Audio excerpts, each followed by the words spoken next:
अखेर कृष्णाचा मृतदेह विहिरीत आढळला. भागवत झालटेचे रेस्क्यू ऑपरेशन.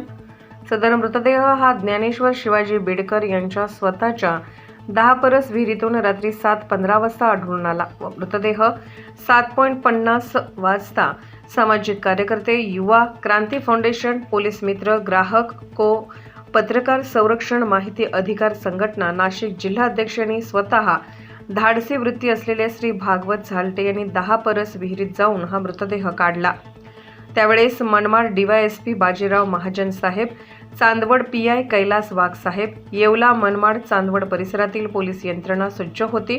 त्यावेळेस विहिरीत उतरण्यासाठी कोणी तयार नव्हते. श्री भागवत झालटे यांनी स्वतः 10 परस विहिरीत उतरून एका हाताने बाहेर काढलं. आज काही तासापूर्वी लोकमान्य न्यूजने ही बातमी प्रसिद्ध केली होती, परंतु पोलीस प्रशासनाने गावकऱ्यांच्या मदतीने कृष्णाचा मृतदेह शोधण्यासाठी खूप प्रयत्न केले होते.